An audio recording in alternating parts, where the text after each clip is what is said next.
Hey guys, what's up? It's Will and John here, back again for another episode of the MMA Huddle.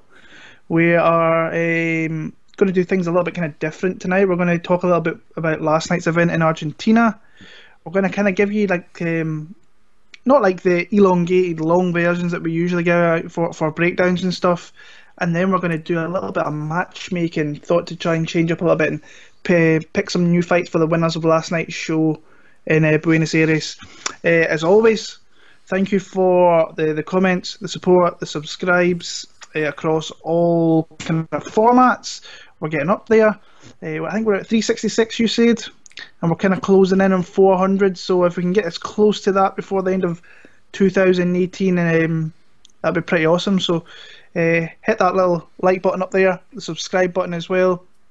You can hit the bell beside the subscribe bit, and then you get notified when our videos come online through the middle of the week there. So yeah, like I said, we're gonna get into it. John, how have you been since I think it was Monday we last spoke? So yeah, it was, yeah. How it's been, and how did you enjoy your card? If you stayed up to watch, I don't think you did. I think you were up in the morning, weren't you? No, I was up in the morning. No, I had the little one waking me up nice and early, so there was no chance I was staying up for that card. So I enjoyed my sleep. Caught up on the fights in the afternoon. Again, unpredictable card with fights that were quite close and ended up turning out the way they did. I enjoyed the fights. Some of the finishes were good. And like you said, we'll talk about the finishes. The week's gone okay. Almost put me back out, bro. Almost. I literally twinged it, and it almost went. I literally was in work, walking around like I was touching cloth. It was that bad. I was sitting down. It took me 3 attempts to sit down. My boss is like, "You're right." I was like, "No, but I'm not taking a sick day. I'm not wasting a sick day on a sore back, mate. Ain't happening." But yeah, all good now. Back into training, lifting and striking and all that good stuff. But looking forward to this awesome Beijing card. Not. The only thing that's awesome about the Beijing card is the fact that it's not on at 3 in the morning. Yeah, I know that's bad. That is the only thing, and it's like I'm still contemplating, because I think it's I want to say, is it not like a 6 o'clock start on Saturday morning? So I'll probably wake up and maybe catch the main card about 10 o'clock or whatever time it starts at. So, but so like I say, we'll have some chats about who we think is going to win, and kind of just shorten it down a little bit, because it doesn't really interest me this week all too much regarding not the strongest matchups. No, there's some good fights on it. There's some people I'm looking forward to seeing, but it's I've not spent majority of my week. I usually do a lot more than what I've did for this week, so it'll be interesting to see if it kind of pays off. See the difference between doing a lot and not doing a lot. This week's a kind of light week for me regarding that. But like I say, we'll go back to Argentina last night, and we might as well just start off with we'll talk about the UFC Fight Pass prelims. It was the first 2 fights that were on there was Nad Narimani against Anderson dos Santos and Jesus Pinedo against Devin Powell. For me, I thought Narimani looked decent. I think that guy he was against I don't think he's great, but I think he's tough. I think he's just a prototypical South American fighter who's very tough to get out there, and he's hard to put away. And Narimani, to be fair, looked better with his hands. And hearing on the broadcast that he's going to be moving out to Team full time, so that's a big old move for him. And Pinedo, I thought Pinedo was actually, I knew he wasn't great, but I thought he didn't look that good in the fight, honestly. I thought he looked really weird, very, very quirky. I think that's what threw him off, is the quirkiness that he offered. That's what sometimes throws fighters off, because, like, for example, a combination, you expect like a 1-2, there's a timing to it, but then if something's a bit offset by someone, it throws you off your reactions to that, and it's sometimes that breaks up your rhythm, and it breaks your flow up, and that's sometimes it'll work for him. He's fine with it, but for other guys, they'll be like, I can't get my head around this. It doesn't quite work. It was like the first couple of rounds is when he had Powell's on his back, and I'm thinking, go in there, because he's like I think one of his strengths is actually ground and pound, but he just did not want to kind of enter the guard of Devin Powell, which I don't know why. And as a DraftKings kind of guy myself, who he's on his back, you've got a chance to kind of advance position, get points through that. I was like, go, but like I said, it was 2 kind of fairly half decent fights to start the night. We move into the the prelims here. Now we start off. Actually, I really enjoyed the Staropoli Aldana fight. I know I had money on Aldana, and thinking back, yeah, it was thinking back, and I'm kind of happy I took the shot on Aldana, but then you realise he really isn't that good, and Staropoli looks better than he did on the tape that you've seen.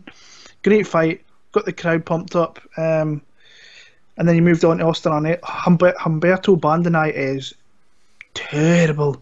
He is not good. Anytime he gets touched in the chin, he does not want to have anything to do in that fight. I don't think we'll see him around the UFC all that long, to be honest. I don't think he's a good fighter. Arnett, to him, his credit, I think is very tough, extremely durable. Knew he had to get the win there, and he'll get himself another fight in the UFC. Pantoja just completely dominated Sasaki, and his back take was invincible. It was brilliant. Oh, so good. Yeah, but I think the highlight of the prelims was definitely Mr. Tractor Pazeres, who, no matter if he's at 155 or at 170, he's flatlining dudes, and he's just been completely dominant. And as the week went on, his betting line came down stupidly. It came down from the mid 200s to the lowest I seen him was minus 120 over here in the UK, and I was about to bet that, and it moved up. But I managed to get minus 127, which was pretty good. But he came out there and just absolutely, he hit him with, I think it was a little left hand that kind of put him back, and then as he pushed him up against the fence, big hand, and from there, big right, yeah, that was huge. Right, and there, he just absolutely. He didn't give him a chance to get back to recover. Yeah. Didn't give him a chance to let his head get back in the game. Just got heavy on top of him, and when he got that guillotine in, oh god, that you could imagine how tight that choke was. The referee missed the tap as well. He missed the tap, yeah, and then he's sitting there. I thought he'd gone, and then obviously he was able to still tap again, and it was like that happened a few times last night as well. How do you miss it? That's all you're not looking at anything else other than his hands. Because if his hands do that, that's all you care about. You shouldn't be looking at the choke. Oh, shocking that. Shocking. I actually think it was back-to-back fights, because I think the next one in the main card with Calvillo and Botelho, I'm sure Botelho tapped a few times first, and then the ref was out of position and moved round and seen it. But starting off in the main card, it was like Cynthia Calvillo against Poliana Botelho, and I was fully confident Botelho was going to get this done, and I was even confident after seeing what Calvillo was like on Friday at the weigh-ins. Yeah. But like we said, like I said, I know I picked Botelho last week, but Calvillo is very good on the ground. Her jiu-jitsu is extremely good. You give her an opportunity, she will grab a hold of something, and she will get it done. I'm happy. I don't know why I picked against her the last couple of times, because I think there is some aspects of her game she needs to work on, but she's definitely good in some other aspects. Yeah, I just saw it as like she's not Patello's not easy to get down. You know, she traditionally isn't easy to get down. She is hard. She generally is going to be in future fights. You'll see girls have it really hard to get her on the ground. Yeah, and that's what I saw. I just thought Carvalho's not that strong. Look. You know, I know she had. You know, I didn't think she was that strong. I thought her striking wasn't powerful enough, and I just saw the opportunity there, and I think that's why we both probably picked her. And look, like we said, well off air, this game is a 50-50. It is a coin toss. You don't know how fighters go in mentally fight day. Patello might have went in confident, overconfident. She might have saw what people were saying on social media about how Carvalho looked and went, yeah, I've got this. She's looking dead. I'm walking this. You don't know what would have. You don't know what was going on in the mindset. Don't know how the fight camp was. We don't know what injuries there were. Truthfully, you know, fighters will lie all the time. So, there's a lot into fight game that it's so hard. It's so hard to get right. Like I say, I'm happy to see Cynthia back. I think she's had a pretty tough year personally and like professionally with being suspended and so on. So it's good to see her back, and she's a danger to a lot of people in that division just with her skill set and. I think someone who's always improving. She's still fairly young in the game. Yeah. So on. But moving on, bantamweight division, Canetti against Vera. Vera comes out on top after a pretty rough first round. He was taking some shots in that one, and then kind of came through in the second round there. He hurt Canetti really quick in that second round and just set about him from the get go. And I mean, the kid's kind of. I don't want to say he's underrated because I still don't see a high ceiling for him, but. He's in there, and when he has to turn it up, he said himself he's a slow starter. Yeah. But when he gets going, he's dangerous. Kind of long-rangey guy, decent with his striking. He's got some submission skills, and he's won more UFC fights than he's lost, and he's faced some decent opposition in there. And his last two losses are to two Brazilian monsters down in Brazil, where he went in there and he won rounds against those guys as well. So, nice to see Kenan kind of get his fight in Argentina, but I very much doubt we'll kind of see him sticking around all too often. I would like to not see him, if I'm honest. I just don't see much going on with him. I don't think there's going to be much happening with him. There's not much he can do. Unless you give him against newbies, that's about it. Yeah. Ian Heinisch, really impressive win, I thought. Wow, huge win. Huge. That's a huge stamp. Like, he's shot himself right up in people's estimations. I did not expect that performance at all. Yeah, because I was thinking if Cesar gets him down, he's going to blanket him. And he got an all-body on him.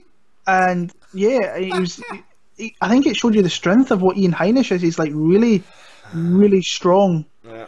And he comes from a wrestling background initially. After, like, there was a great story with him come out last week. If you went and read it online, regarding going to jail in Spain and in Rikers in New York and so on. He was in drugs when he was younger. So, he's going to be somebody decent to look at, because I think his striking's good. I think he's at a really good camp.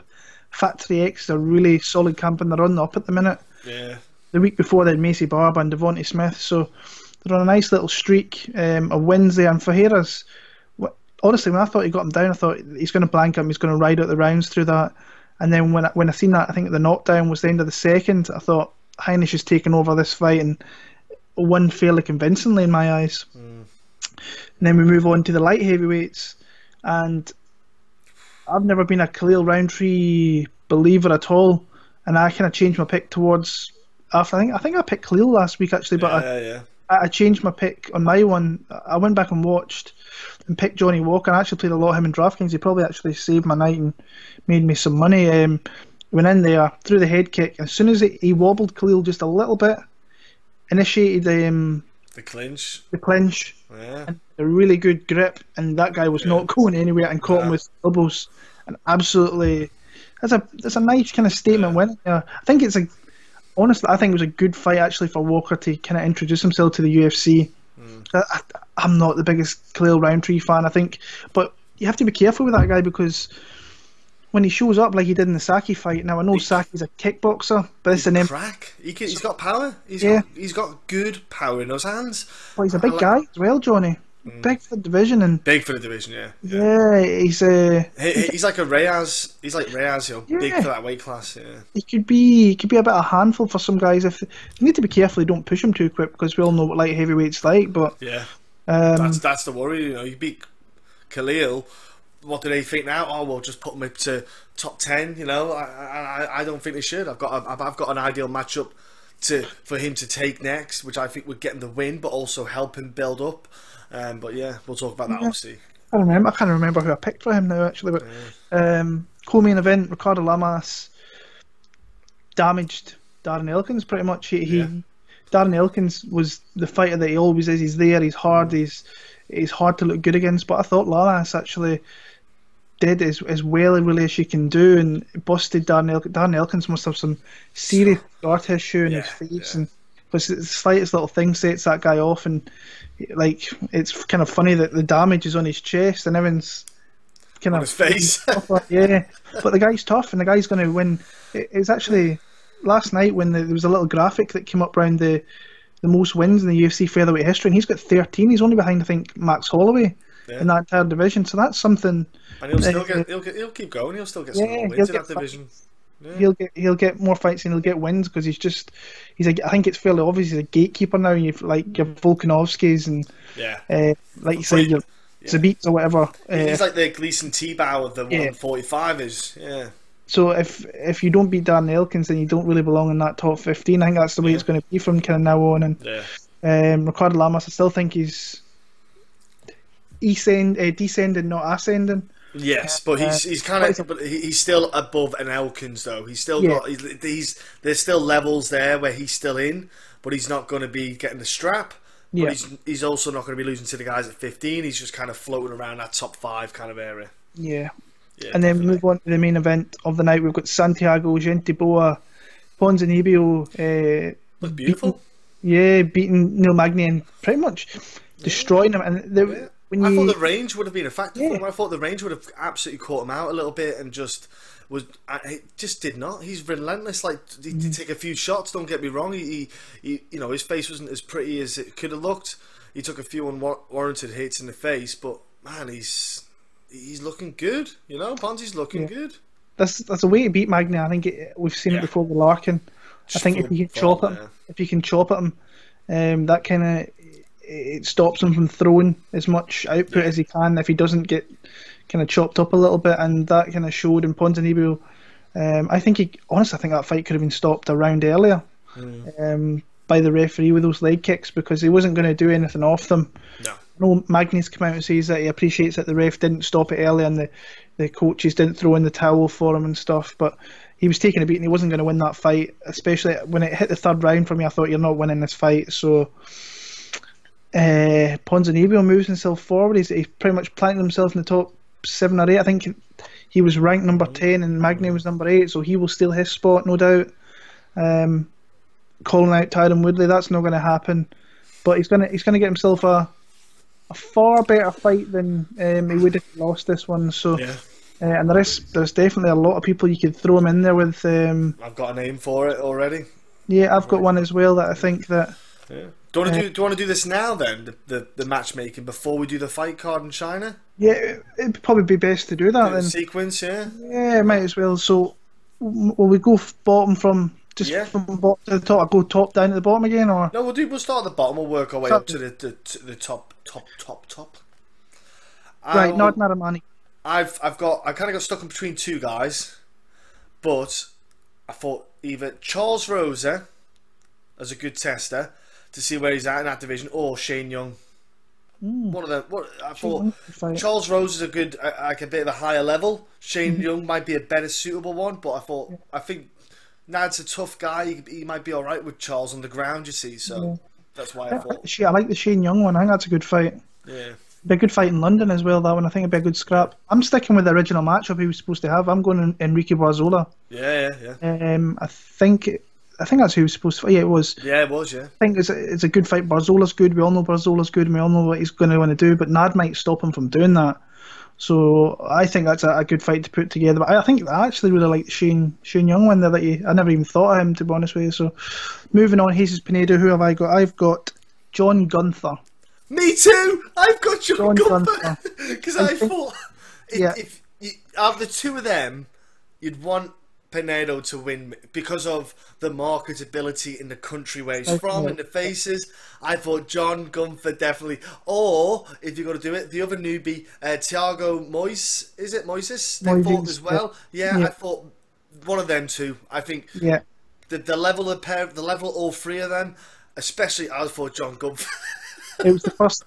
It was the first name that when I started thinking about putting fights together, I was like John Gunther. Give him maybe the two worst guys in the division, and David Powell and John Gunther. Yeah. The thing is with Gunther, he's not really that good, but he's tough. Yeah, and it's kind of like what David Powell is. David Powell is not really that good, but he's tough. So build him up that way. So Laureano Staropoli, who have you got? Shinso Anzia. Not bad.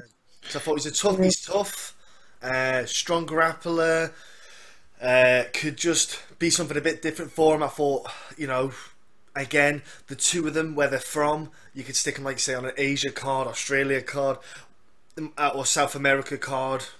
I just thought as well, because I tried to think about marketability and where you could play them, where they'll fight. So I thought that might be one. I've actually forgot to write down who he was supposed to fight now, just thinking about it. So I don't know, I can't think of anybody off the top of my head. I wrote it down, I thought I wrote it down, but obviously I didn't. Who can I think off the top of my head? That welterweight. Welterweight's a hard one though, because there's not many. There's a lot of guys. Bad welterweights. Let me go and have a quick peek at. Because it will jump out at me if I see the name that I had. No, I don't want that. UFC UK, because the UFC.com one's pretty trash at the minute. The ones that fight us. Weight classes. Let's go Oh, welterweight. what about Alex Garcia? Maybe. No, I was thinking No, that'd be too much. there was someone that was jumping out at me. Um, like I say, Shinzo Anzai is actually not a bad one now that you mentioned that. I was thinking maybe like a Randy Brown. Yeah, yeah, yeah. Randy Maybe Brown. someone Yeah. like a Randy Brown who's. I don't think that was the initial guy I was after, but just kind of scrolling down there. Maybe even. Let me see. I don't think I'm far away from him actually. Where is it? Alberto Mina. No, it wasn't Alberto Mina. Where is he? Where is he? Where is he? I did see that. Maybe I have to abandon this one because I might be here for the rest of the night looking for. Pascal Kraus. Da, da, da, da, da. Nah, no idea. We'll leave that one. I did have someone, but obviously I messed that one up. Who have we got next? Austin on it. Who have you got? Chris Fishgold. Oh, I'd like to. I actually, think Chris. Yeah, Fishgold would be a good fight. I think obviously Fishgold lost a fight, but at the same time they're around the same time of fighting. And I think Austin Arnett with the level he's at, I think you could stick that probably one in London. You know, I don't think Austin Arnett's got a high ceiling maybe so to speak, but I think that Fishgold would be an option. yeah, it's not a bad one actually. I never thought of that. I have got Jason Knight. Nice. If the I UFC did see Jason. Yeah, I know. I didn't want to say there's some guys on the roster that you're like, I don't know if they're going to be there or not. So I thought I'll play it a bit safe, and that's why I picked Fishy. Yeah, I think if the UFC, I think the UFC want to keep him around because he is a very. His fights are never usually boring. He's And like a Donald Cerrone. Yeah, He's just wild, exciting fight. I think you've got to give Jason fights that kind of more suitable for him to win a couple, just to keep that record. Just to bump that record up. He needs his confidence back, and I thought he would have got it back against Ronaldo, but Ronaldo kind of bossed him in that fight. Too strong for him. I don't think Arnett's is as strong as what Ronaldo is, and I think it's a very winnable fight for actually both guys, depending on what they do. So I thought Jason Knight. We've got the Tractor next. Michel Prazares, who you got? What about Panchero? Because I know he's flyweight, but he's going up to bantamweight. I think he is. I think he's one of the ones that go to bantamweight.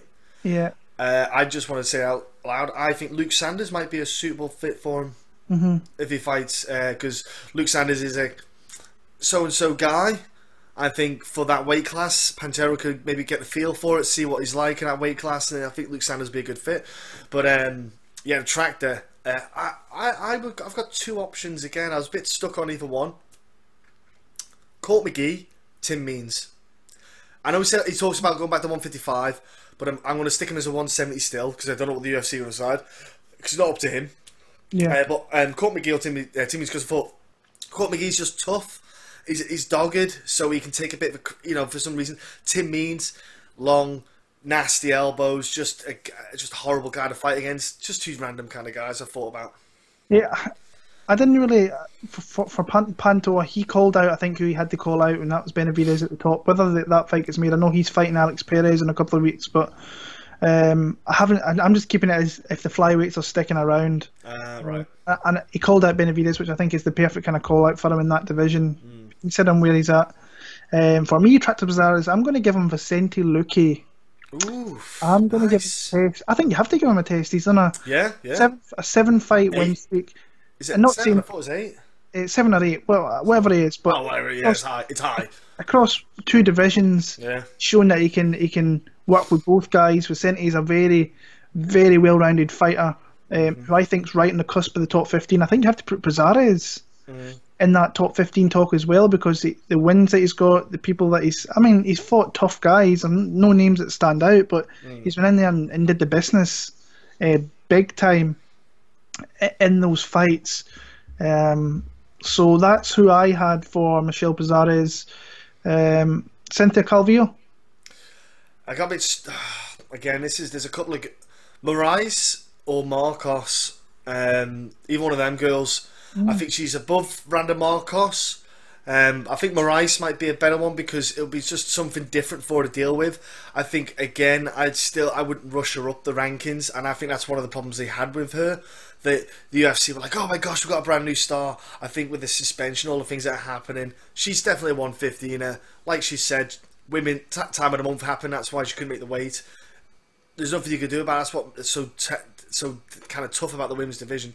But yeah, those two girls, I kind of thought they're totally different fighters. But I kind of would give one of them two girls to her next. I gave her Liviana Souza. Ooh, okay. So okay. I think I actually think that would be a great fight because Souza really good on the feet, but if it went to the ground, I think it'd be a lot of. Cynthia's actually come out and she called it. She wants Michelle Watterson, who they were supposed to fight before she got. I think they had a contract before she got suspended. But the problem is Michelle's kind of went up a bit, hasn't she? That's a problem now because she got stalled. I think because Michelle beat Felice. She's. If I'm Michelle, I wouldn't do it. I'd keep going forward. No, it's not a gripe on Cynthia either. Yeah, I like Liviana Souza. I just think that's a fight you can make. It's going to be a lot of fun. Yeah, absolutely. Fireworks, actually. I think if it goes to the ground, it'd be fantastic to watch. Marlon Vera, I have went with Sean O'Malley. He comes back in March. Okay. And I think that's a really, really good fight. I had Eddie Wineland. It's another good fight. Yeah, Marlon Vera's one of these guys that gets big names. I mean, he got John Lineker, so you wouldn't be surprised if he got a big name in his next, a big-ish name. Yeah, I like Eddie because Eddie's kind of like, you say, he's on the downside of his career. Yeah. It would be a potential good name for Marlon to get. He's definitely hittable, Eddie. And an outsider would be Mitch Gagnon. Yeah, where is that guy? I've not seen him in donkeys. He was meant to fight Brett Johns, and where's he been? I think if Mitch is coming back, I think, let's see how Marlon can deal with a guy like Mitch. So, yeah. Yeah. Who are we on to? Ian Heinisch, who have you got? I wouldn't rush him. I wouldn't the mutant is hit and miss. I'd give him Julian Marquez. Oh. Yeah. I wrote down Khalid Murtazalayev, big Russian.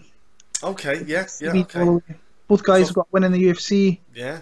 They've got a Russia card coming up in the early new year. Going to put him on that card. Ian Heinisch, 3 months, 4 months. Might be looking for a fight in that time. Yeah. It's a really good. I think Heinisch is going to be. Murtazalayev's good, I think, but Heinisch is going to win a lot of fights against guys that tough guys. I think, and good guys in that division. He's got a lot of skills that I actually really like when I see him there. So, Johnny Walker. I would not again. I wouldn't rush him. Don't do a silly move. Build him up. Give him a couple of fights. Gian Vellante. He'd finish him. He'd murk Gian. But the thing is, it's a good name to get on your badge. He's outside the top 10. It's a good fit. That was my first pick, actually. But I changed it. Vellante was the very first one that came in my head. And then I thought, well, he's a ranked fighter. Gian Vellante is in that division, so maybe give him one more fight to get into that top 15, and I gave him Ryan Spann. Ryan Spann. See, I saw Ryan Spann, I thought, because I think Ryan Spann's another up-and-comer, so I like the two of them separate, only because that division needs new faces. That division needs new. So I thought that, but I want to keep them separate for now because I'd like to see them build up. Because I'd like to see the pair of them in the top 10 and then have to fight each other. Instead of taking one of them off the rails now, I'd like to build those two up. But yeah, man, I just think like Gian or Ed Herman, someone like that like Sam Alvey was another name I thought about. That's another one I saw. Yeah, it murks Sam Alvey. But the thing is, it's a good one to get on you. It's a good win to get. Build you up. I thought that as well. So. No, it's just the first one that I thought Vellante, and I thought, right, I'll have a look. Nothing against Gian. He's really funny, nice guy. But he's hittable. He's extremely hittable, and he's hard to put out as well. So it could be a fun fight. Who have you got in the co-main event? Or Ricardo Lamas, who won the co-main event? You've got to do this matchup, mate. I'd love to see the matchup. Frankie Edgar. They never fought. No. Interesting. Because neither are going to fight for the title. Not right now, anyway. Not for a while. Frankie's 37 or something like that. Yeah. Make it happen. Do you know what I mean? I think just make that fight happen between these two. It's a fight that I'd like to see. They're both kind of, top 5-ish around there. Both of them have fought pretty much everyone else. I'd like to see the pair of them fight each other. Well, like I say, I'm not the biggest fan of the rankings. So last night he was against Lamas, against Elkins. Elkins was number 12, while Lamas was number 13. So does that win over Elkins push him into the top 10? I'm like, or it might have been vice versa, but either way, I'm thinking, right, they're going to be giving him one of these guys that are pushing into the top 15. First name I thought was Calvin Cater. I thought, no. Then I thought it's the beat Magomed Sharipov. That's the one I've stuck with. I went with the beat. He needs to get fight someone who's recognisable in that division, who's fought the best in that division, and you need to get him. I think he's a ranked fighter in that division. Don't give me shit if I'm wrong on that. But I'd like to see Yari and Zabit. Zabit would just cut through him like a buzzsaw. Who knows when we're going to see Rodriguez again? So that's the thing. So, that's nice. I went with the prospect to come in and do the business there. Main event, Ponzinibbio. Easy. Stephen Thompson, easy. Stephen Thompson. Yeah. Initially, I thought Darren Till. See, I thought that, but I don't know if he's doing 170. And he's just had the little one. His missus just had the little one. He's a new dad. He's a dad again. What's he doing? Yeah. He's wiping that, cleaning baby's bum, and being a dad. So what's he doing? Is he training that much? Is he eating? Yeah. It's Christmas coming up as well. Yeah. I just think, is he going to bother going to welterweight? Is he? Or is he going to go to middleweight, Darren? He's going to make the smart move and go, for his long-term career, just do bloody middleweight, kid. Accept it. Bulk up, be the big guy, and get in there. That was the fight I first thought of. I don't know why it just came off my head, but then when I looked into the division, I thought, right, Till's maybe not going to fight for a while. Yeah. And then I looked at the top there. Covington and Woodley are pretty much stuck together. Yeah. Usman's already got a fight against Rafael, yeah. So the fight, I thought there's a fight going down in January, the end of January, between a certain Mr. Funky One, Ben Askren, and Bob Lawler. Yeah. I'm thinking that for as long as Woodley's going to be champion, Askren is not going to fight for the belt, because Woodley and Askren are best friends, and they're not going to fight each other. Yeah. So he's going to take out. Covington's not going to fight Askren. No. Usman, I could probably see fighting him. Yeah. Depending who wins, but if Lawler wins that fight, Ponzinibbio against Lawler's a great fight, and then you've got Askren. Askren's going to take out. He says he's going to take out the entire top 10 until something happens. A 165 division's opened up, or Woodley maybe loses.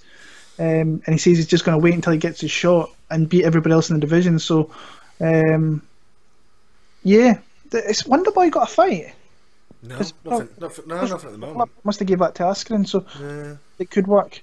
That's a fight that could work. But I went with Askren. I thought, right, a couple of months between them, maybe by the summer International Fight Week, put the winner of that against Ponzinibbio. So. I love doing that. I love making fights. It's class. We're gonna have to do more of that. So, if people love it, I'm down for it. See as well. If you've listened into this part of the show here where we've gave our fight predictions, make a list, copy and paste whatever you want. Pick the guys down there and put in who you would put in fights for the winners. Like in the future, we might even do the losers and pair them up. I always like just doing the winners because. Losers, you just never know. I think it's a little bit harder actually. It's harder, yeah. So, but leave comments in the kind of drop down box and give predictions of fights that you think should be put together for the winners of the last night's card in Argentina. So we're going to move on to a kind of quick predictions for a UFC fight night from the Cadillac Arena in Beijing, China. Interesting main event, I must admit. Rematch between Curtis Blaydes and Francis Ngannou. Yeah, surprised at that. And from the first fight, I mean, it was very, very. I thought it was close. I thought it was a close fight, and both young fighters.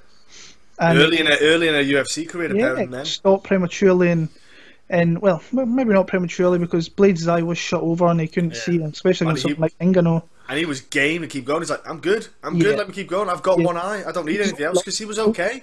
It's actually a good fight to put together because Francis needs to get a win to really build himself up. And who's the guy that's surging through that division? Curtis Blaydes, and he's right on the doorstep of a title shot. Really, he's there they're waiting depending. He's going to get a big fight if he wins this one. Interesting fight here, but like I say, we always go from the bottom to the top. We're not going to try and take like 4 hours like we usually do. Sorry. Talk about fights, but that's why we tried to kind of change up a little bit. We're going to start off in that. There's no kind of where the fight card is, so I'm just going off what I see on Wikipedia. Louis Smolka makes his UFC return against I cannot pronounce this. Sumudaerji.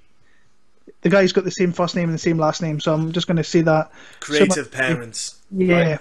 Your poor connection thing just came up. Last time it freezes the picture, so if you cancel your camera, bro, and put it back on, it might just bring it back again. There we go. As much as everyone enjoys seeing just one face, just like this. Yeah. For 15 minutes, I'm going to give it a go. So go on. Yeah. Don't me kick off. Go for it. Yeah. Okay. Yeah. So, Louis Smolka, back with the UFC. 3 fights outside of the 3-0 outside after he got released. He's coming back as a bantamweight, of course, because they're not doing flyweight anymore. And I got to admit, this is a easy win for him. You know, I can't see it going any other way. I think I found one fight of this lad. All right, one fight online. The guy he fought, the fight got stopped after the first round because he got a cut above his eye somewhere, but it wasn't that nasty. But as you know yourself, in Japan and China, they're very, very stringent on cuts outside UFC shows. Like if it's like an Asian show, that anytime there's a cut above the eye, they just stop the fight straight away. And the guy was fine. The guy who was fighting was fine. It's just he literally got this part of the glove cut him there, and it just caused a cut. He wasn't like on his chicken legs or anything like that. He was fine, but what I saw of him, good dexterity, kind of almost like a taekwondo style kicks. Not very accurate, a little bit wild, overextends on his punches. For me, if I'm Louis Smolka, because Louis Smolka's big, even in bantamweight, you know, he's a tall guy, he's a big lad in bantamweight still. I think Smolka's going to be able to pick him off, and if he gets him to the ground, Smolka's have a field day. He'll get a submission here, so I'm going to go Smolka's submission, because I think he'll be able to wear him down, get him to the mat, and just tap him out with like a rear naked choke or something. Yeah, I'm with you there. I'm going with Smolka. I'm a bit surprised he actually got the return to the UFC. So yeah. Doing like 3 fights, and I seen his Estrada fight last time out, where I think that's the one you're talking about, the cut for that there. But his losses in the UFC, the 4 that he lost, Moreno, Borg, Elliott, Nicolau.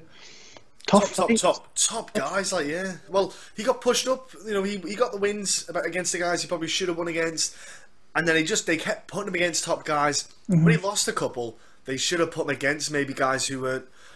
But you know, that's a UFC for you, though. So yeah, his opponent, from what I've seen, I only seen the one fight, and I've just got a message from a friend there who sent me 3 of his 3 fights. So that was nice. Oh, nice. I'll maybe watch them. The 2 of them's in the first round, and one's in fact they're on the first round. So they're not great opponents. It's still not even that much. It's 2-1 and 1-0 and 0-1 records. Canned. Yeah, this fight's just got put together because Smolka's got signed, and then to put him on a card. He wants to fight. They're in China, so we'll give him a young Chinese kid who's 22 years old with a 10-3 record. Louis Smolka, who lost his last fight as well. Yeah, Louis Smolka beats up. Yeah, he lost his last fight, and he's coming out of the UFC. Seems to be a trend with the Chinese fighters we're talking about earlier on. But Smolka just has to mind his P's and Q's in the feet, because I think that's where his opponent, I'm not even going to go for the surname, that's where he will have the most chance to win. Smolka looks like he's turned his life around. There's some pretty dodgy tweets, pictures him being an alcoholic before in the UFC, and that was kind of tough to see. Moved himself to Timoyama in California. Great camp, I think. I think it's a very underrated camp. I think that Smolka wins the fight if he gets it to the ground. I think on the feet, as long as he doesn't leave his chin in there, he wins this fight 99 out of 100 times. Smolka via submission there. Moving on, Kevin Holland, John Phillips. Yeah, surprised at this one. Yeah, this fight got put together the last couple of weeks. Yeah. Initially, I thought, maybe John Phillips might have an opportunity of maybe. If the reason I thought that is because Kevin Holland sometimes has a penchant for wanting to stand and trade with people, and I thought you're giving John Phillips the biggest chance to win his fight by doing that. And then when you go back and you watch some of Kevin Holland's fights, he's not as bad as just standing there and goading you, striking. He can get takedowns, he can get submissions as well. I think if he's smart, John Phillips is known for his striking, but I still don't think he's that great a striker. I think Holland can stick with him. Easy win if he takes it to the mat and gets a submission. For me, Kevin Holland wins this fight. Yeah, Phillips has got to be. The only way Phillips wins is if you engage in what he wants, and that is stand up back, because he does. He swings with the hooks, and you have to be close in range. And you have a lot of his fights. If you watch them, he just closes people down to the cage so he can just berserker them. Yeah. And don't get me wrong, he cracks hard. He'll take a hit and he'll crack back, but Holland fights long. You know, we saw it even in the Thiago fight. He fights long. He doesn't like this. If you get on top of Holland, that's the only worry for me. Is Holland's not that great off his back. You know, he's kind of accepting of being on his back. Will take a few hits. Doesn't do enough for me. He's not active enough. But I'm going Holland because I think he can keep away from Phillips, and that will cause Phillips to maybe charge or chase down, open up the takedowns. But yeah, I've got Phillips as well. I'm got not Phillips, sorry, Holland. I think Phillips is tough. He can take a hit, so I'll go submission Holland because I think it's John Phillips' grappling. It's something that he's not focused on in the years building up to the UFC, which he should have done. I think he just relied too much on one thing. And look at Brett Johns, you know, another Welsh fighter. Strong grappling. You know, he focused on what was going to be required to help him out in the long term, and I think it's going to be fine. I think Holland probably gets submission with this one. Moving on, women's strawweight division. We're on a run of 3 women's fights here. We've got Xiaonan against Syuri Kondo. How do you see it going? Syuri Kondo lost the last fight. She got the late body shot to her, which, look, anyone gets a liver shot, it's gonna rock your day. It's gonna wreck your day. But my problem is with Zhang is she's very, very upright, very, very, very tense almost, and she punches hard, but everything's linear. She doesn't move off center. If you look at Kondo, that's what she does do. She pops a jab, she moves off the centre line, and when she throws the right, her right is just arching over a little bit so it misses the jab and the straight, and she takes her head off the centre line. I know she lost the last fight via a body kick, but I think I'm going to pick Kondo. I think Kondo can win decision because I think her counter striking to kind of just kind of the onslaught that might come at her. I think the jab and that right arching right hand is going to get this win for Kondo. I think she'll be able to just stop that kind of momentum building up, and I think I can see Kondo getting the win here, mate. From what I've looked at it, and just from a striking perspective, I think the kicks are more or less the same. There's not much difference in that aspect, but I think with the striking, there's a big difference, and also both of them put their hands down with the kicking, which really irks me. It really bugs me. They drop their hands. It's a really big flaw. I think if they fight anyone else who's not Asian, I think if they fight an American or UK kind of or British, European, fighter, I think they're going to get both of them are going to get cracked with a counter right. You know, it's there all day. Just take that kick and that you can pop them so hard. But yeah, I'm going to go with Kondo, mate, decision. I'm fairly confident in Yan Xiaonan here, I'll be honest with you. I think that maybe it's a bit of betting bias because I think I've bet on her twice and she was a big underdog in her last fight against Viviane Pereira. Yeah. You know, she won that one, I think, fairly convincingly and really outdid Pereira. And Pereira's a hard girl to kind of look good against. And I just think she's going to have more output than what Kondo is. I think she's got a few bit more tools. I think Kondo's predominantly a boxer, where Xiaonan's, I think she's got a bit of wrestling to her. You've seen her; she's a former pro wrestler and so on. But so's Kondo. Yeah, so it's quite common, I think, in Asia. It's like yeah. I just think she's going to have more output than what Kondo does. I think she's more accurate. She's faster. I think she kind of variates her strikes a little bit more. I think Kondo's predominantly a kind of hand fighter and doesn't use kind of any bottom half. So for that, I'm going to go pretty dominant, 30-27, 29-28 kind of win for Yan Xiaonan there. Weili Zhang against Jessica Aguilar. I think Weili Zhang last time, I don't think she's a destroyer. If you go and watch her her fights out in the regional scene. And let's be honest, she wasn't facing huge opposition in that one, but she went out there and she kind of handled business, very aggressive, got some power there. I don't think she even showed half of what she's capable of against Danielle Taylor, but it's really hard to fight Danielle Taylor. She's one of those people that doesn't want to engage and she's always on the move. This is the fight here against someone who will not move, does not move, is right in front of you. She is there to be picked at.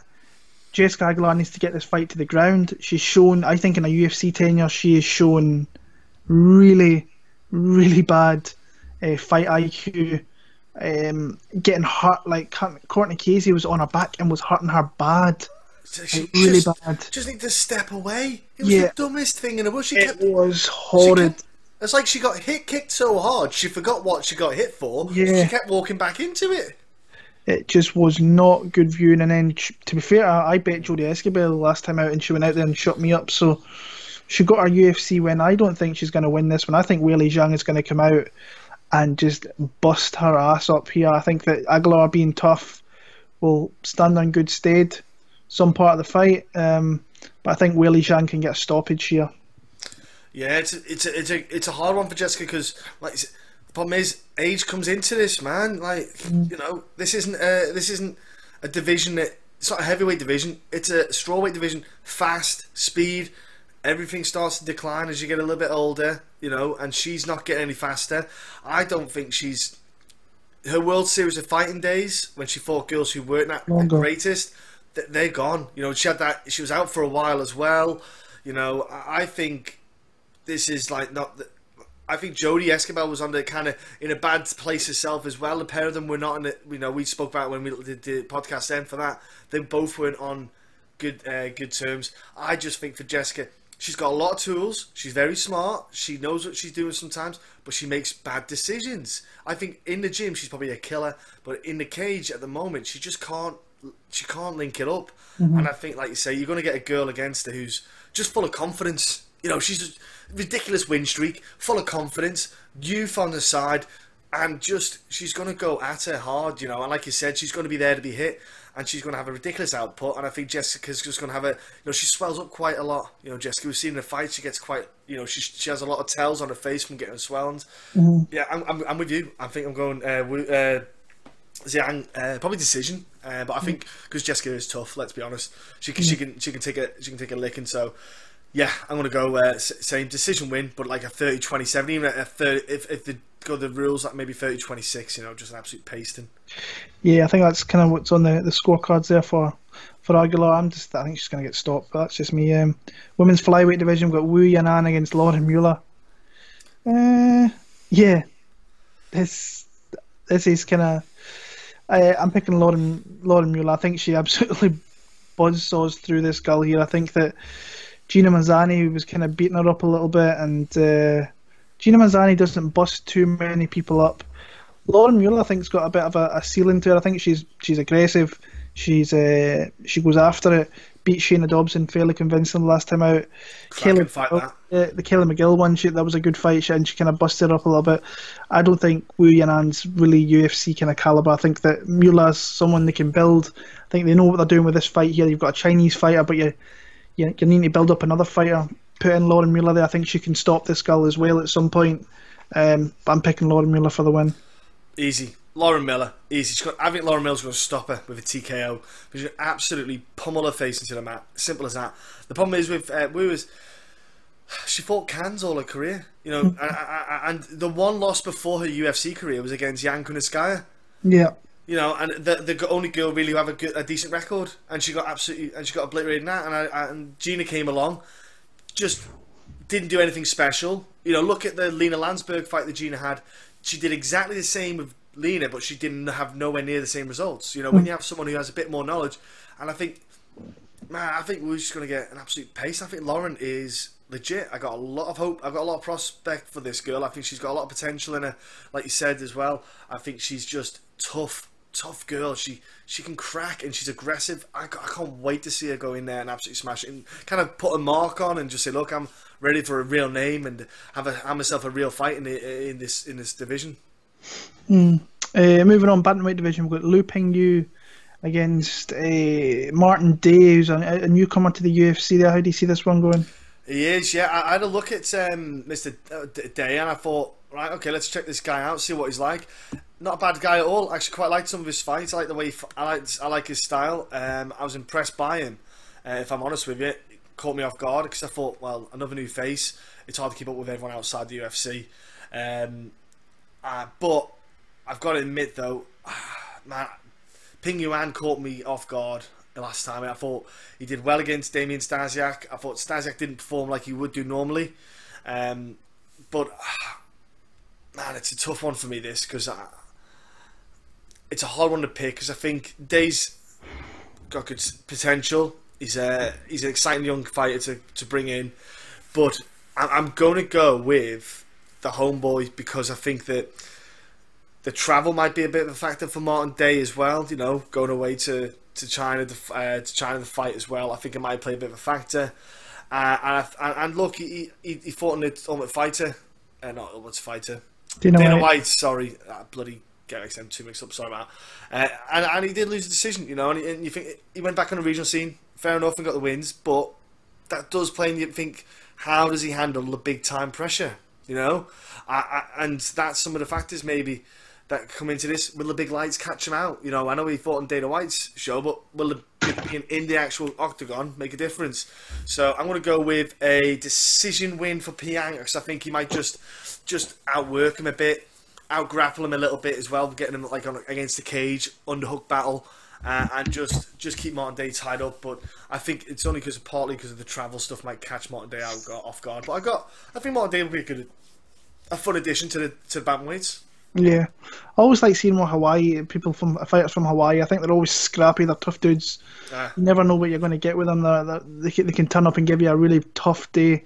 And like I say, when I heard Martin Day, I was like, I know that name from somewhere, and I realised that he was on the Dana White show where he lost a close kind of split decision. Yeah. A close unanimous decision, to Jamie Alvarez. Since then, he's went back out in the regionals and he's won his 3 fights, two stoppages. Last time out against Brady Huang, got a TKO in the second round there, and he's got his shot here in the UFC, and I want to say he's live. I don't know why. I think that I thought in that fight with Stasiak, I thought he did all right early on. I think he faded a little bit as the fight went on. But if you get, it could be adrenaline first time. I think it was the first time. I think he did expend a lot of energy. I'm going to go with Ping. I actually think the fight is going to be relatively close, but I think being at home, when he lands the strikes, he might get a bigger pop. He might get a little bit more of the kind of favouritism from the judges and so on. I just think this is a good fight for him. I don't think Day's as tough as what Stasiak can be. I don't think Stasiak really even turned up for that fight. I don't think he was great in that one. No, he was tough.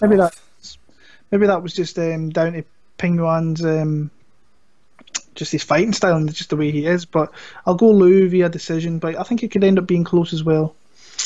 Heavyweight division, are these light heavyweights? Light heavyweight, they're both going down. Yeah, Rashad Coulter against Hugh Yaozong.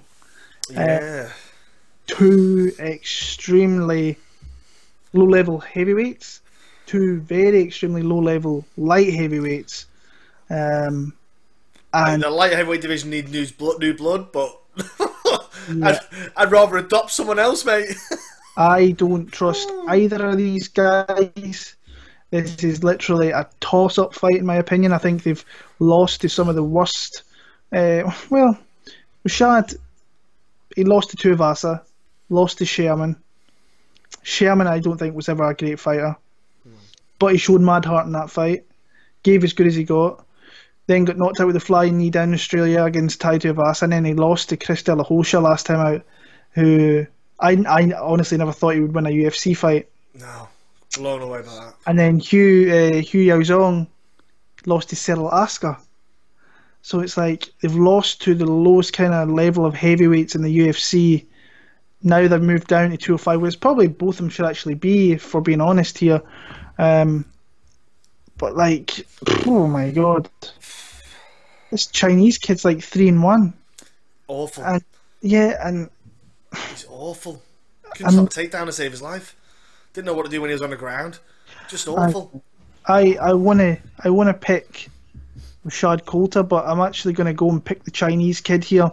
Just fighting at home. I think that maybe, I don't know what it's going to be like down at 205, but Coulter's gas tank has never been great, and I think he can be picked at a little bit if Hugh doesn't get hit very early on. I think that he could start to come into the fight later on, land some more shots. Has to be careful because Coulter can crack, and he comes in little bursts and he can get you a little bit. I'll go with Hugh Yaozong, just as I need an underdog playing this card. He's an underdog betting wise. I would never bet it when the month of Sundays, this fight. But yeah, I'll pick him. Maybe a stoppage later on. Yeah. Oof, I'm gonna go Coulter. Right. See how you're going the other way, purely because they're both awful. It's an awful matchup, and rightfully so. Stick it on China card because no one cares. Yeah. I just think Rashad Coulter is clutching at straws. The only thing that goes in his favour is experience, big time names he's fought. He hits hard. I think that this might put him off, Hugh off. I think that might. I think when he gets cracked a few times, and he goes, "Oof, that doesn't feel good." I think Coulter will have heavyweight power. So yeah, I just think he might catch him and get him out early. Especially if it was me, if I'm Coulter, I'd just wrestle him. I'm sure he'll have wrestling in him, Coulter. Just get this kid down. He's lost on the ground. He doesn't know how to defend it properly. He doesn't know how to get up properly. Doesn't know how to stop the defense on chokes. Just get him down. Like, honestly, I just don't think there's much in Hugh about him. He went for a guillotine, I think, on Cyril Alaska. Probably. Yeah, but even still, it was not a great. But I think Coulter, just get him down. Hurt him for a bit on the feet, then just get him down. Yeah. Moving on, we've got Kenan Song against Alex Morono. How do you see it going? I think it's a step up for Song now. I think Alex Morono is a step up. Alex is aggressive, hits hard, tough guy, and he's just an all-round average good fighter. He's not, like we've spoken about before. I think he's not great in one area. Maybe heart is one big thing he is good at. For me, Song, look, he fought Bobby Nash. Nash lost his chin to Danny Roberts. Then he fought Aldana, it's Aldana. So he's fought two guys who weren't that great, let's be honest, bottom of the division for him. He'll have a bit of confidence after he came into the UFC on two losses in his record.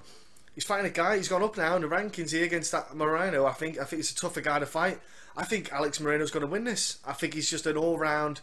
I think he's a smarter fighter. I think he's got better kind of CV, let's say, of fighters he's had to compete against. Sorry, I can't get my words out. I think he can crack hard. I think Song is very reliant on that right hand.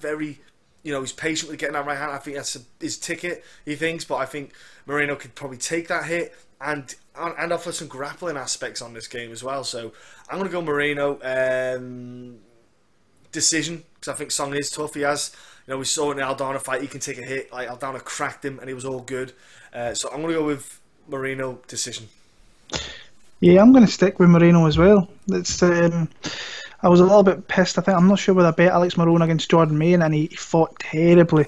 He really did not fight well in that one. And Kenan Song, I don't think he's that good. I think he's had good opponents. Bobby Nash is chinny, very chinny. Caught him very early. Was maybe losing that fight to Hector Aldana before landing the right hand that put Aldana down and ultimately got himself the stoppage win there. I just don't think he's that great. And what Morono is, he's never going to be a top 15 guy, but he's tough and he's durable. He's hard to put away. He's hard to look good against. He's one of these guys that kind of wins one, loses one, wins one, loses one. So he's due to win one.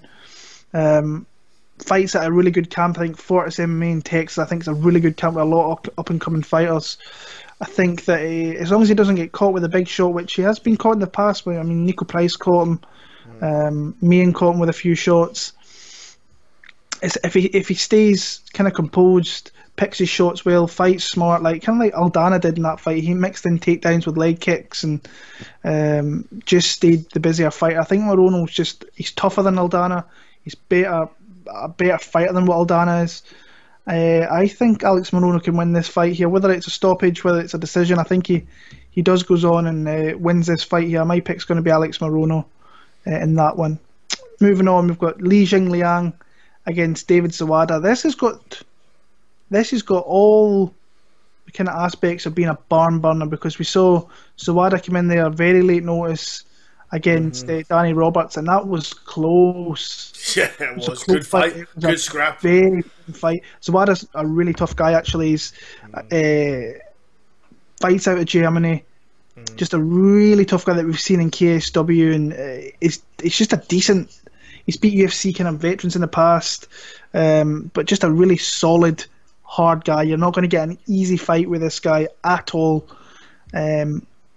And Li Jingliang is always entertaining. Whether he gets knocked out, whether he gets put down, you get put down. Especially fighting in China, he's going to be super up for this one. He's going to be super aggressive. He does hang his chin in there a little bit. He does get hit. He does get put down. He's got mad heart. He gets back up. And he has to be careful because Zawada cracks. And if Zawada hits him, I think he could be in a world of hurt here, because you know he's going to be aggressive and you know he's going to be in your face. And he's got big power himself. Like, the guy, majority of his wins are stoppages. He will do some dirty shit to try and get himself ahead in fights. Like the Jake Matthews one was a little bit dirty in that one, but he did what he had to do to try and win the fight. Came out, really knocked the legs out of Daichi Abe last time. I'm going to pick him in this one. Not super confident. I think Zawada could have spots in this fight where he could be looking like he's going to win the fight. I'm going to go a close split decision for Li Jingliang in this one. Okay. It's a tough one because David Zawada's weakness, Achilles' heel, is the grappling, kind of takedown defense and like submission defense. That's his kind of bugaboo. Perfect fight for him. Jing is not that kind of fighter. He's going to be like, let's just go. I'm going to go with Zawada because I think Zawada is a bit more durable. I think he cracks. He's got good combinations, and he hits so hard. Like, he hits heavy, and I think he's going to just really catch Jingliang with, because like they say, he does have his chin out. He relies a little bit too much on being able to absorb punches. I think David Zawada is going to get this finish in. I think he's maybe going to get it in the second or third round, but I think it's going to be a barn burner, mate. It's going to happen. The pair of them are going to crack each other. I think you're going to see Zawada get the first win in his UFC tenure, and I think he's going to go on to have some good fights. I think Zawada's got a good, fun guy to have on the roster. Don't think he'll ever win the title, but I think he'll definitely do well in the promotion. But yeah, I'm going to go with Zawada second round, mate. Second round TKO. It's just going to be just wear and tear on the pair of them. But I think Zawada's a bit more durable at this stage. Song Yadong against Vince Morales. Who have you got? Song Yadong had a easy debut, let's say. It wasn't too hard for him to kick off things. He's got a lot of promise. Exciting young kid. And I think the UFC have made the right choice in this opponent they've given him. I think they are absolutely relying on this guy to be the kind of face for them in Asia, in Yadong, because I think he's young, he's exciting. Isn't he training at Team Alpha Male? Mm-hmm. Yeah. So, you know, I think he's got the right people behind him. Vince Morales, he's a good fighter, do not get me wrong. Was on the Dana White Contender Series. How did he lose that again? Oh, gosh. He got choked. Naked choke, there you go. You know, and again, he's another one. He went away. But it's weird that he went to Bellator and then somehow came back to... So he must have only had a one-fight deal with Bellator or something. I don't know, which is strange. I don't know. Maybe he did a short notice thing. Who knows? But yeah, I think Victor Morales is just a good fighter. He's not bad at all. I think he's got some good skill sets about him. But I think Yadong, he's going to have more on his arsenal than he did last time he fought, and he's getting that steady build that a lot of guys don't get. He's getting a nice steady build with his opponents that he's getting matched up with, you know. And I think this is an ideal fight for him to showcase his striking that he's used. And by the way, ladies and gentlemen, Will's checking on the NFL, bro. Oh yeah. Yeah, it's just that Philip Rivers just threw an interception. Oh. So, but yeah, win. You're still up by 12. So get in, come on, boys, beat the Broncos. Anyway, yeah. If you're an NFL fan, folks, put down your team. It's all good love here. We just love the sport. Yeah, I think Yadong's going to get the win, man. I think he's going to go through Morales. I think he's going to finish. I think he's going to finish with TKO, man. I think he's going to hit him, drop him, and just blitz him with a little combination. Whether it be this, I'm going to go second round, but I think he could absolutely do it in the first. I think there's a bit of potential here in Yadong. I don't know how far he can go because it's early days in the UFC career. He's got the ideal right competition, but I'm going to go with Yadong, mate. This was one of the first fights I kind of checked out that I kind of looked into a little bit more kind of excessively than some other fights on this card. For the simple fact, I tried to fade Song Yadong last time against Felipe Aranches, and Yadong absolutely destroyed Aranches in a lot of aspects. Yeah, well, he caught Aranches with a beautiful elbow and finished the job from there. Looks like a clean-cut prospect coming through, especially at a country like China. Polarity beat Morales, and that's how I knew who Vince Morales was. I knew because he fought earlier in the summer. The name rang a bell. Went back and watched some of his fights before that. And I think he's a composed fighter. I think he has got some power. He has got some really fairly decent striking, but people have got him in the past. Andrew Cruz fight, he hurts the guy in the first 20 seconds of that fight, probably loses the next 12 minutes of the fight. Cruz is gassed, takes him out in the kind of later part of that third round. The Brandon Hempelman fight, very close. He gets cracked and put down in that fight, comes back to win in that one. And the Polarity one was a scrap as well. I haven't seen the Bellator one. That's one I've been looking for, so I've not seen about unanimous decision. So, and then he's got his call up here. This is not the fight to fade Song Yadong. I think that this might be perhaps his kind of easiest. Well, Barak Kandari is not that good, but that's the easiest fight. I was going to say it might be his easiest fight, but then I thought Barak Kandari. No, that's not going to happen. I'm going to go Song Yadong. I think he's going to get takedowns. I think on the feet he's very dynamic. He throws a lot of spinning kicks, wheel kicks, crescent kicks, axe kicks, you name it. I've seen them all. Looks a solid prospect. I think it's a good matchup for him to go out there, express his skill set, and get more people hyped up about this kid. And I think he'll get a stoppage, whether it be knockout, whether it be submission. I think because that front choke against Kandari, even though Kandari was doing the kind of least things possible to kind of defend it, it was still a nice little choke. I'm going to go Song Yadong via stoppage in that one there. Nice. Moving on, co-main event. This is an interesting one. I think this is honestly out. These last two are the most interesting fights in the card. Alistair Overeem welcomes Sergey Pavlovich to the UFC. He does. Do you want me to break it down, or do you want to go first? Yeah, you go ahead. You go ahead. Man, Yeah. I'm very 50-50 these days with Alistair Overeem. You know, he can't use any more special sauce. He's slowly, his body's adapting to it as we've seen it over the years change. He's changed his fighting style because he knows as well he hasn't got the chin he once had. So I think we've seen that we've seen it become useful recently. You know, in the past, like say 5 or 6 fights, we've seen that the moments where it's good and how he uses it. Sergey, man, this guy is just a powerhouse. He reminds me a little bit of John Phillips in the sense of he likes to just get you against the cage and he just flurries, just use a flurry of blitzes and punches, you know, and knees, and that's what he likes to do. His striking, again, my issue is he's very linear.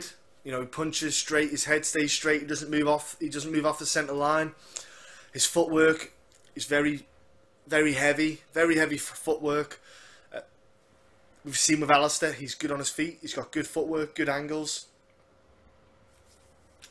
I don't think that Sergey is the kind of freak power. He doesn't have freak power. He doesn't have knockout power, if you've seen yourself, Will. The fights that he's had, he hits guys, but he has to hit them a lot. So this is one little thing I'm a bit worried about for him. I think for Alistair Overeem, if you're a one-punch hitter, like a Tuivasa, an Ngannou kind of guy, Overeem's your kind of man. You hit him, you're going to put him to sleep. But then I think Pavlovich might have a tough one in his debut against Overeem. I think Overeem's just smart guy, high fight IQ, good footwork, can keep the distance with those kind of those side kicks to the thigh that he's got in his arsenal. And I think I'm going to go with Overeem. I hate to pick it because I think he's so tough to pick. And Pavlovich, undefeated, coming in, powerhouse. He's got a good record on him. But I'm just going Overeem because I think Sergey's got to be smart with his fight game, but I don't think what I've seen of it, I think there's guys he will beat. I just think Overeem's a bit of a high step up. So I'm going to go Overeem. I think Overeem could even get a decision here. Just pick this guy apart, keep him away, and just get him to 3 rounds, tire him, keep the footwork going, just use those leg kicks to stomp his legs, and just be smart with your decisions, and just don't get yourself caught against the cage. And if you do, use your grappling, Overeem. You're great at grappling. Yeah, that's well, when I heard the fight, it's like, okay, so is this a fight I can fade Alistair Overeem? I've never been a big Overeem fan. Yeah. And we all know that his chin is just not there. It's if you clip him, you put him down. It's plain and simple. But from what I've seen from Pavlovich, doesn't impress me. I'll be honest with you. I think he's still got a lot of kind of growing in. He's only 26, unbeaten, obviously, so he's going to garner a lot of hype through that. Comes from a kind of Greco-Roman wrestling base, so he has got grappling there. But you have to remember how long that Alistair Overeem's been around this sport. Grappling-wise, initially he came out, grappling was a solid grappler, submission grappler. Really good submission game. Really good submission grappler. So he's always going to have that in his back pocket, and he always has. And sometimes he's went for it in the UFC and it's not worked out for him, like the Miocic fight where he got his chin absolutely put into the ground fairly quickly after that. But he doesn't throw a hell of a lot of output, so Overeem can outstrike this guy, fight at distance, use teep kicks, leg kicks, run away, kind of like what he does in some fights, point fights. Just so be smart, yeah. He has to protect that chin. Like I say, when Pavlovich comes in, I think he'll be the stronger fighter. I think he can stop takedowns, and if he can stop takedowns from this guy, then he will win the fight, because I don't see how he gets outstruck by this guy. I really don't. Like I say, because he's very, very kind of singular strikes, and a lot of his fights, I think once he steps up, when you've seen some of his fights where he has stepped up in opposition, he's went to decision. So that kind of striking really doesn't kind of harm him and much, help him much in kind of in the fights. I think that I like the fact that Overeem's moved from Jackson Wink, Elevation Fight Team, where Curtis Blaydes is, who lastly knocked him out. So really interested in that aspect. If you're training, he's going to be the main training partner of Curtis Blaydes. So your grappling is going to be in point with that guy, because he will take you down, and he does it with everybody. I like Francis. I was going to say Francis Ngannou here. I like Alistair Overeem here, and yeah, I was going to talk about bets. I think betting in this card, by the way, looks horrific. You're going to have it's a parlay card, big numbers, so you're dicing with death and a lot of numbers. Alistair Overeem has become an underdog in this fight. That interests me in that it's a tough one to bet, because Overeem's chin just needs to be flicked. He could blow in his chin and he could start doing the chicken dance. I'm going to pick Alistair Overeem to win the fight, though. I think he could maybe knock this guy out late in the fight. If not, I think he can win the decision. But I think Overeem can get this one done here. Nice. And the main event of the night, we've got Curtis Razor Blaydes against the Predator Francis Ngannou. like we were saying, a rematch of a couple of years ago in Croatia, I think it was, they fought. Fairly close fight. I thought Ngannou was leading with the striking, Blaydes was making it dirty, getting in his face. It was just a really, really tough fight for kind of both guys early on in the UFC career. Now they're top 5 heavyweights. Maybe Blaydes is the ascending fighter, where Ngannou, he really needs to pull something out of the bag because he's starting to drip down that division, and his performances haven't been good. The Miocic fight wasn't good. The Derek Lewis fight was dog doo-doo. And he's just, I think he thought everybody was pumping him up to this big star in the division. I think he believed his own hype, and now the UFC did it. He did it. Well, the UFC did. Yeah. To be fair, you can see why they did it, because the knockouts that he had and the stuff he was pulling off was crazy. But he believed his own hype, and it came back to bite him in the arse. And now he's got someone in Curtis Blaydes who looks kind of unstoppable in the way at the top right now. He really does. His grappling looks amazing. His timing on his takedowns looks amazing.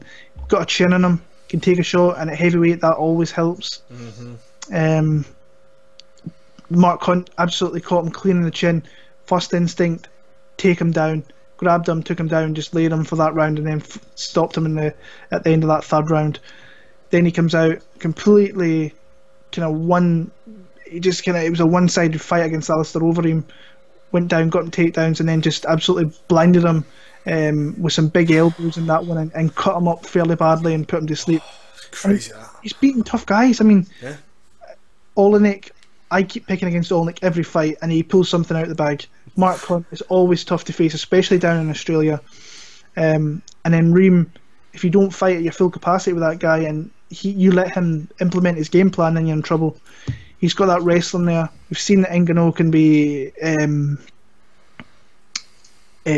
tied up with wrestlers. Miocic did it in that fight. He kind of outworked him, outgrind him. I think that Blaydes kind of comes from that same mentality, where he knows he's got a huge advantage there. He knows that probably Ngannou's going to want to stand, and he is going to want to stand. He's not going to want to. He's not going to want to go to the ground with Blaydes. Anyone? Yeah. But the thing is, in that Miocic fight as well, he was still. It was hard for Miocic. I know he had the back a lot and he controlled him a lot, but he was still getting back to his feet, and he had nothing left to throw after that. But I think this is a good time to get Francis Ngannou. I think he's going to be. He cannot sit back like he did in the Derek Lewis fight, so he's going to have to come and bring the fight to Blaydes. So that means he's going to be initiating. That means he's going to be there for takedowns. Takedowns are going to win this fight, and once Blaydes gets him there, and if he can keep him there, he's going to whip him down in the ground. So I think the bet line's a little bit off. I still think that the line should be a little bit closer, but I'm going to pick Curtis Razor Blaydes via probably TKO in the mid part of this fight. I'm going to go Curtis Blaydes as well. A lot of the stuff you've already said, but again, I'll just emphasise, it's a 5-round fight. It's a 5-round fight. Francis Ngannou doesn't like the number 5. He likes number 3. Okay? If you're Curtis Blaydes, he's well conditioned. We've seen that. Curtis Blaydes, to show you conditioning, if you're able to out-grapple a heavyweight and then keep striking and then take down again, that's good conditioning in the heavyweight division. Curtis Blaydes has got both of those nailed down. I think that if I'm Curtis Blaydes, first round, keep it standing, keep the range big, let Francis Ngannou blow, let him shoot and miss, just let him overextend, because Francis has to, like you say, has to get that early win, because he won't get that power in the 4th and 5th round. I think if you're Curtis Blaydes, first round, keep him on the end of the jabs, circle around a lot, keep the distance. When Francis gets a bit impatient, maybe he comes in with a couple of wild strikes, shoot for the takedown, because if you try to initiate a takedown, Francis Ngannou can sprawl hard. He's powerful, he's big, he's got a lot of power in that first round. Get the first round out of the way, let it go, then get him in the second round. Get him when he's a little bit more tired, when he's a bit heavier on the feet.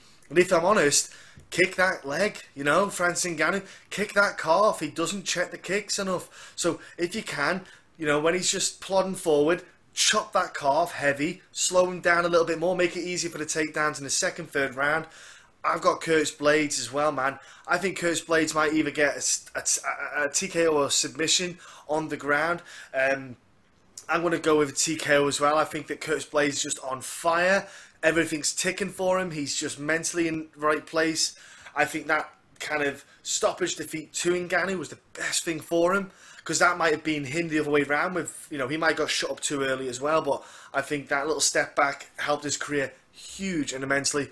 I think he's going to stop Ngannou. It's a bad time for Ngannou to fight Blaydes. I think it's the wrong matchup for me to give Ngannou, because what do you do then? He goes 0-3. What do you do? Cut him? You put all that promotion into him. It's the wrong match. Absolutely the wrong match. They messed up with the matchmaking. Absolutely not in favour of this at all. Yeah. So that was our fairly quick picks for UFC China. I'll talk quickly about Ben. You kind of heard me towards the end of this. Jesus Christ, there's a lot of kind of landmines you're going to have to kind of dodge in this one. There is some kind of close lines. The Morono line's close. The Reem line's close. You could probably still bet Curtis Blaydes, who's like -200 if you're confident that. I don't think I want to bet him, because Ngannou's got that scary power that if he touches him, that he could put him to sleep. I don't really want anything to do with that. I'm probably going to bet Reem, because he's going to be an underdog. I don't think he really should be in this kind of fight. And then I'm looking at a three-person parlay with Song Yadong, Weili Zhang, and Xiaonan is the three I'm looking at. It could be Lauren Mueller. I could chop and change. Massive underdogs. But I think if I put them three together, it comes to around plus money. And that's what I'm kind of aiming for. I think I'm only going to have two bets for this card. I think it's one of those cards you have to either be in. Pick your battles, don't you? Yeah, there's some cards you just think, that's it, step away. Yeah. Some cards will be better than others. There's no point in throwing money for pointless bets, is there? Yeah. But like I say, after this one, we've got two fight cards, I think, over a weekend. There's one on a Friday night and there's one a very early Sunday morning. Yeah. In Australia with the tough finale. Yeah. I think Pani's actually fighting in the finale fight. Yeah. So that's interesting. I've always been a kind of fan of Pani Kianzad. She's such a sweetheart as well. I've interviewed her before the podcast. Absolute legend. Yeah. And like I say, Kamaru Usman against Rafael dos Anjos. Good fight. Darren Stewart's fighting in that one. Yeah. Jenko's sister's on there. There's Boston Salmon's fighting on there. Riani Barcelos is on there. Kevin Aguilar's just got added. Arnold Allen just got pulled from the card due to injury. But that's a decent fight card. And then we move on. I think on the same weekend we've got Junior Dos Santos, Tai Tuivasa down in Australia. So we'll be back for that next week. As always, leave your comments, your bets, your matchmaking picks, whatever, down below, and we'll get back to you on that. We'll be back next week. I don't know how we're probably going to do it. We'll probably have to do a 2-in-1. We'll maybe go through the tough finale picks quite quick and then break down in depth a little bit more, maybe in Australia in that one. But we'll see how it goes. Subscribe. I can't say that enough. Let's get us to try and get us to 400 or close to by the end of this year. We already had 300, I think it was anyway. So let's get us close to 400. But until next week, from myself, from John, we appreciate you tuning in, and we will see you next week for two cards. Woohoo! Done.